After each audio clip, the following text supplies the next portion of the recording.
Games. We want games, and that's exactly what we're going to give you. And we're going to jump on board, just like Adam said, Noah, Riley, and Aqua. This is going to be a good chance for them to kind of make up for last week. Wasn't necessarily the best showing that we know both of these players are capable of. And as we tune in, they're just traveling through fencing fields. Neither one seem to have the medallion, so they're just trying to make this rotation on over. Last game, we did have a Western zone, and this time it looks like we're going across the way to the east side of the map. Look, the performance in Qualifier 1 is just going to give them that motivation that they need, Jacob, to make something happen here. In the second Qualifier, other big name in the lobby, Snazy Podasai, in a calm situation, not being contested here. Actually, they were contested. 2 elims already picked up. They just cleaned it up like breakfast. Is now Griffin looking to get a quick piece of that pie, and with that quick knock, now 2 versus 1. The advantage has been given to this duo, and the aggression continues.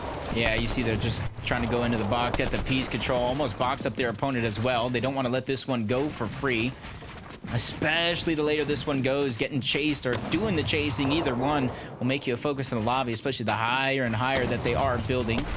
And you can see them almost second guessing the decision to continue to move up.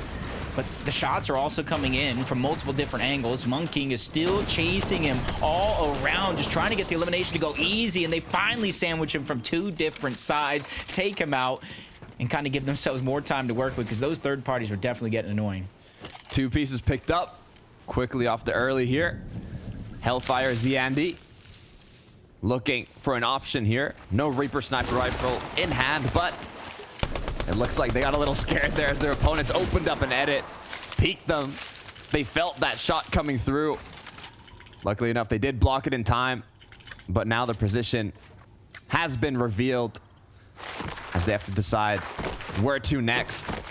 Looks like right back towards the zone. Their opponents did have sniper rifles, so they do have to be cautious. Yeah. As Shamoki and Wheat now don't have to be as cautious.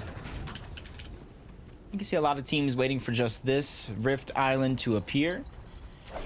You see where it's currently located at, and typically in the next couple zones, the zone will pull away from Rift Island. So if you're not going for it, you should probably make that plan B.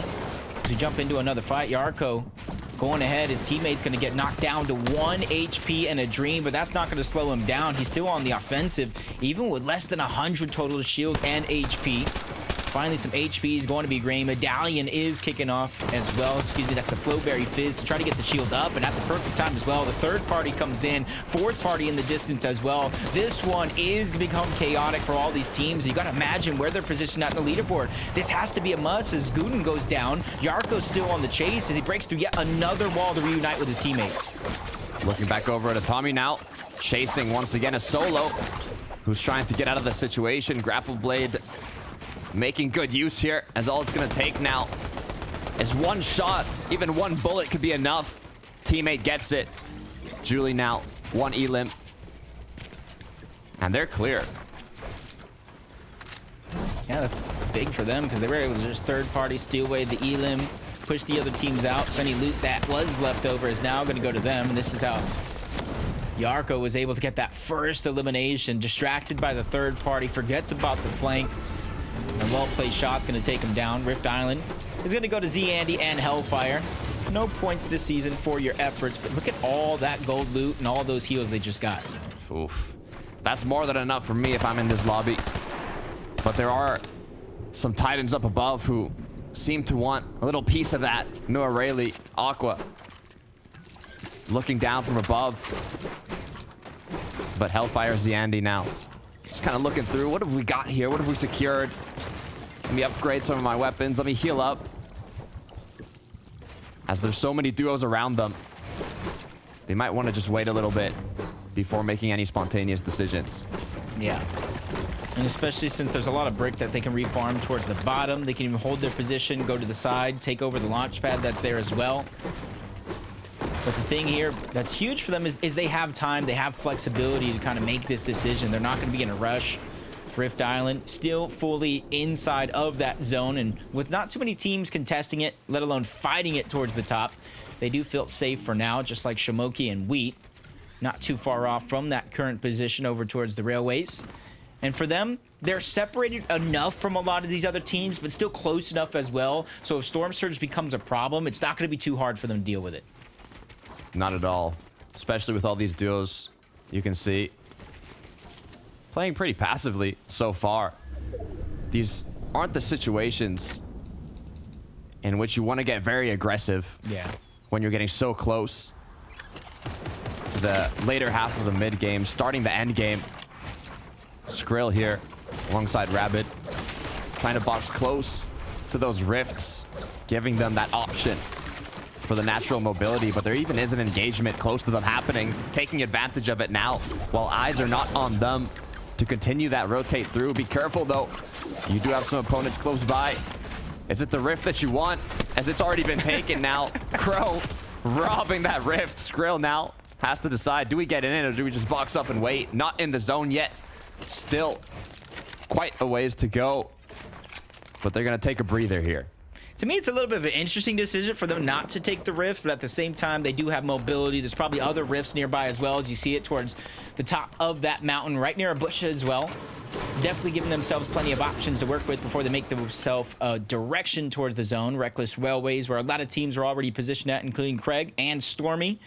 Towards the center, not too many teams around them to contest. My only real worry for Craig is that Enforcer. Does he have any modifications to it? It does pack a punch, and it can get you some storage surge in the distance, but only really if it has those attachments in my eyes. Sean now, 30 HP, cracked. Has to be careful here. One shot and he's knocked. Duo partner, though, takes the hit. They've knocked one. Zone has started to close in, though.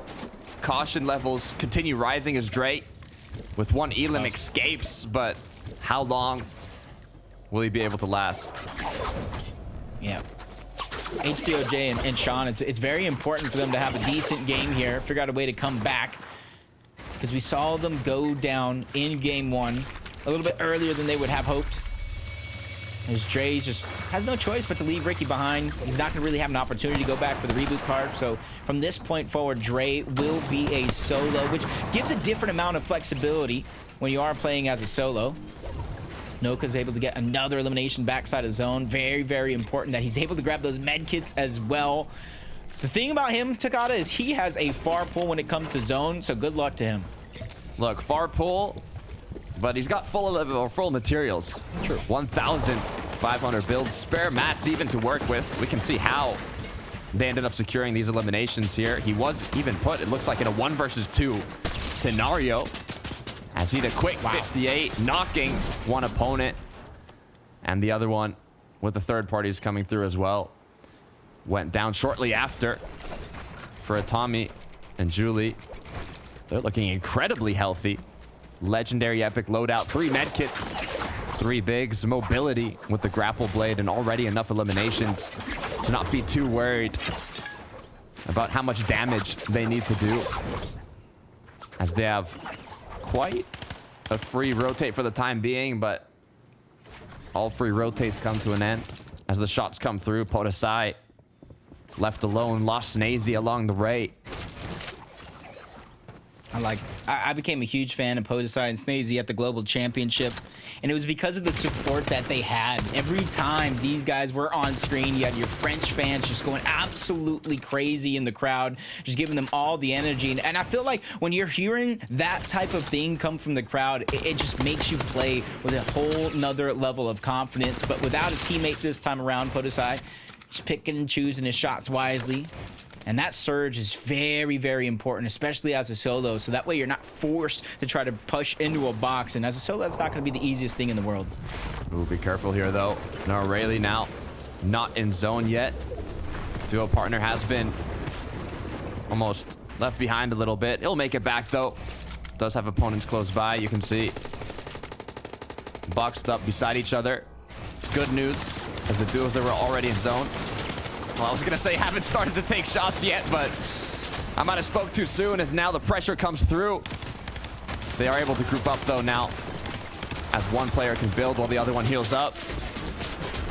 But as time continues and the clock keeps ticking, their mat count as well keeps getting lower and lower. It's really going to be tough for a lot of these players that are taking these fights on the outskirts of the zone, because another max pull right before our very eyes. This time it's going to be for Noah and Aqua, as right now this looks like they're just trying to get into a box. Didn't like what they see and immediately disengage. It's the quick decision making that I like about this team. Even it may not necessarily be the best decision, they're on the same page, so they make something out of nothing in the blink of an eye. You see the new rotates coming out, and they immediately start to close that distance. Even sneak up on a whole nother team along the way, jumping over builds, trying to get in the box. Noah pauses for a quick second here before continuing his journey forward and reuniting with Aqua. Looks like they want to set up another rotate here. This isn't the situation in which you want to take these engagements. You want to just focus on getting to zone, and then you can get that damage. And they even have enough damage already. 357. Flowberry crash pad rotate comes through. The second one, as now they are at the edge of zone, boxed up. But for Hellfire, he's lost Ziandi. So much damage to this duo, but playing as a solo makes it that much more difficult. Flowberry Fizz going to be popped here. Give him that boost in momentum alongside the crash pad. It's giving him more height, though, than distance. Still a bit of a ways to go, but this could be what he needed. A quick knock. Gonna pick up the refresh. Couple materials, but it's not enough. All these duos applying pressure from the zone is gonna take out Hellfire. I just saw like 3 to 4 windows open up in these boxes, and all of them targeted. Even for the ones that didn't get the elimination, that's one more player, one more team out of the way. Placement points have just begun to set in. Only 2 points being awarded so far. And if you look at in EU, our top 10 teams on that leaderboard, there's only one team with less than a 75% placement point percentage for their overall points, and that is Merstash and Malibu, who are currently positioned 7th on those leaderboards from last week. So it's very, very important for a lot of these teams to realize eliminations are not everything. A majority of your points will come from placement unless those opportunities present themselves to grab eliminations naturally. For a player like Shimoki, looking for those opportunities, as he knows there is a player that has not began the rotate yet. With the grapple blade coming through, that opportunity's lost as now Flowberry Fizz comes through, giving them that boost in mobility, and now they're going to combine it with their rotation here. But you got to be careful. So many duos now looking for that damage, looking for those shots as Storm Surge. They can see what they are left with, what they need. And Shimoki's gotten a nice clean rotate, but his duo partner not as clean, as he's been cracked. No shields now to work with, as he has to spend the time to heal on back up before regrouping with Shimoki, as now he's going to look to try and cover him. As Reet takes back true, and there it is. They're together, splitting up the medallion to recuperate the shield that was lost, conserving their minis and bigs. So far, so good. Yep. Yeah, I like the way he's just peeking through the cone, getting information. Skrill and Rabid just got to go for the pre-piece. They get at least one knock onto a player. The other one is almost going down himself, but Skrill almost biting off more than he could chew. Thankfully, Rapid was there to kind of alleviate some of that pressure. Now it's all about getting that HP back. Medkit's going to be found. From the high ground to the low ground, Noah and Aqua find themselves another elimination. 400 above the damage threshold. Another team trying to get into the box and put pressure and take this team out.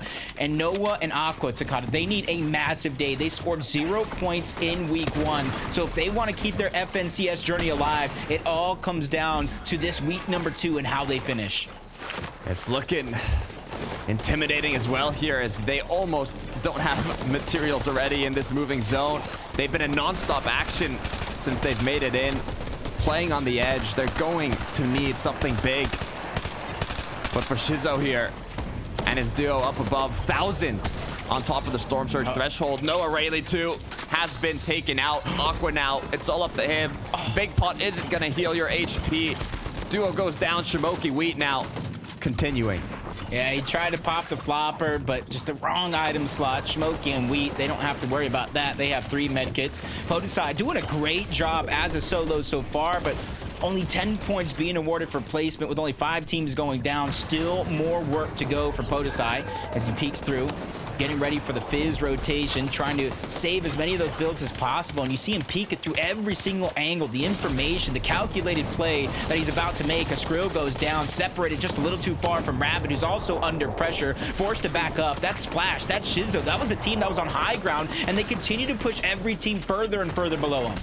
Rabbit from domination with 6 eliminations to now left alone as a solo. Pressure being applied by the surrounding area as well. Materials running low. No more builds to work with. 1 flopper in the inventory. Will he choose to play it slow here as he continues to find an angle, find that option? Does he know that there's a player down below? Goes for the duo, cracks 1. Is it going to be enough to get him through? As now he's just put into this incredibly difficult situation. As he continues to look for options.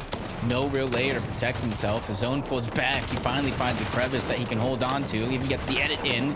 His last remaining piece is under his control, and the zone's going to push him away from it. So it's about what he does next. Quick side jump. Chooses not to go ahead and take that fight. I think that's going to be a smart play. He's just recycling every single piece of material that he can to go ahead and move himself into our zone. And even turns and finds purges down low towards the low ground. And that med kit, the med kit was the huge find. That's going to allow him to stay alive and stagger himself even longer.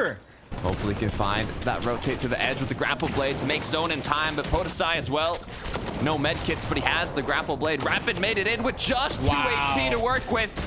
Has he done it? He is still cooking as Adam now close by, 1 shot away from getting eliminated. There it is. It's 27 white, gets knocked, but Wheat on the other side, hungry as well. Rapid still breaking through builds. 5 Elins now, but no more med kits. Yeah, you can see him taking his time, trying to peek through every time he whacks one of those builds, but now player's gonna be spotted in front of him, lands the first shot that puts him on the back foot, and now he's being indecisive if he's gonna push through or not, and finds the knock. He can't really pick it up. There's no HP to gain. He gets the elimination, gets the points, but doesn't get the siphon. And another one almost gonna be grabbed, but a turn and burn. He goes down. Now it's Wheat chance for the backside of the zone. Gets the first knock. Med kit to stagger himself and give himself more time in the side of the top 10. Rapid's momentum getting continued by Wheat. Griffin up above as Munkking now dropping below, looking for those frags. Already got 1, but he's hungry for more. Builds come through. You have to be cautious here.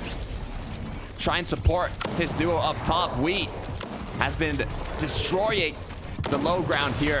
3 Elins, but just with 16 HP.